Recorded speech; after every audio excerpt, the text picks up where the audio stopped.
പെട്ടവർ, ഇരട്ട വോട്ടുള്ളവർ, താമസം മാറിപ്പോയവർ മുതലായവരെ വോട്ടർ പട്ടികയിൽ നിന്നും ഒഴിവാക്കുന്നതിനായി BLO ആപ്പ് വഴി അൺകളക്റ്റബിളായി മാർക്ക് ചെയ്യുന്നത് എങ്ങനെയെന്ന് നോക്കാം. BLO ആപ്പിൻ്റെ ഹോം പേജിൽ SIR മൊഡ്യൂളിൽ ക്ലിക്ക് ചെയ്താൽ ഭാഷ സെലക്ട് ചെയ്ത് എൻ്റർ ചെയ്താൽ ഡിസ്ട്രിബ്യൂഷൻ ട്രാക്കർ ഓപ്ഷനു താഴെ ഫിൽ എന്യൂമറേഷൻ ഫോം അഥവാ എന്യൂമറേഷൻ ഫോം പൂരിപ്പിക്കുക എന്ന ഓപ്ഷൻ കാണാവുന്നതാണ്.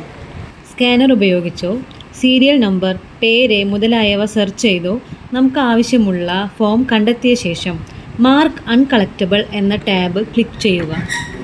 ഇപ്പോൾ കാണുന്ന ടാബിൽ already enrolled, death, permanently shifted, untraceable or absent എന്നിവയിൽ അനുയോജ്യമായ ഓപ്ഷൻ തിരഞ്ഞെടുത്ത ശേഷം റീസൺ എന്ന ബോക്സിൽ ഒഴിവാക്കുന്നതിനുള്ള കാരണം വ്യക്തമായി ടൈപ്പ് ചെയ്യുക. വോയിസ് ഇൻപുട്ട് ഓപ്ഷൻ ഉപയോഗിച്ചും ടൈപ്പ് ചെയ്യാൻ സാധിക്കുന്നതാണ്.